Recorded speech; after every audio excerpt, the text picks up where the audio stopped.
Ang nakakaraming Pilipino ay hindi naman naghahanap ng magarbong bahay. Ang mahalaga ay magkaroon ng sariling bahay.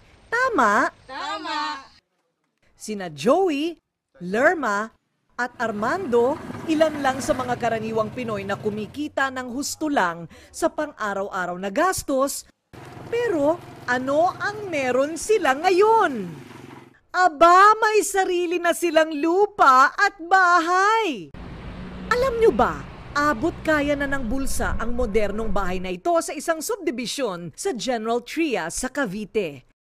Nagkaroon kasi ng need for affordable housing sa Pilipinas para maka-reach out din kami dun sa mga pamilya na nangangarap na magkaroon ng sariling bahay. Sa halagang 2.5 lang, magkakaroon ka ng sariling bahay at lupa. Hanggang ngayon ay hindi pa rin makapaniwala si Mang Joey na may bahay na siya para sa kanyang mag-iina. Doon sa inuupahan ko, 3.5. Nag-decide yung asawa ko na kumuha na kami dito para yung aming pinangungupahan balang araw sa amin na. Nag-usap po kaming mag-asawa, sabi ko sa kanya, kaysa naman upa ng upa tayo, ito magiging sa atin na. Tahimik po siya, tsaka secured talaga, pati yung mga bata secured talaga sila. Kumikita lang siya ng 8,000 piso sa pagre-repair sa mga relo kada buwan.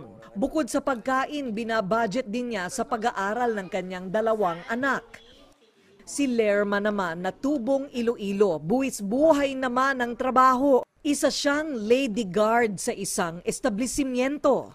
Kinuha ko naman siya kasi once na nakikitira ka lang dito sa Manila, mahirap. Pangarap talaga ng lahat na magkaroon ng sariling tahanan eh. Kaya ayan, komportable ka na yung inuwian mo ay sarili mo. Si Armando, tricycle driver. Kahit buong araw o gabi man daw siya mamasada, hindi pa rin niya maiipon ng pera para magkaroon ng sariling bahay. At laging butas ang bulsa niya sa kababayad sa upa sa bahay. Lagi po kaming nangungupahan, matagal din po kaming nangupahan, 10 taon.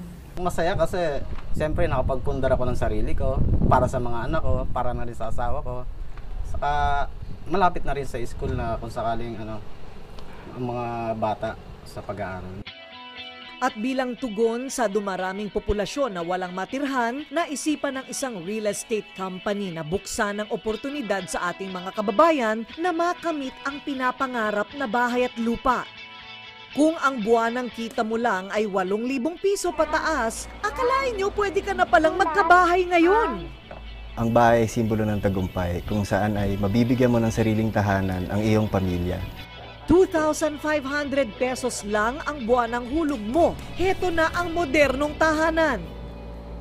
Laking pasasalamat ni na Mang Joey, Lerma at Armando na sa wakas ang pera na kanilang pinaghirapan may pinatutunguhang magandang bahay.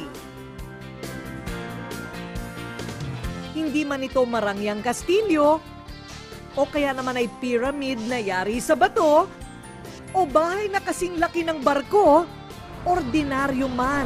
Ang importante ay may silong sa ulunan at matatawag na sarili. Isang bahay na puno ng ligaya at buhay na sagana.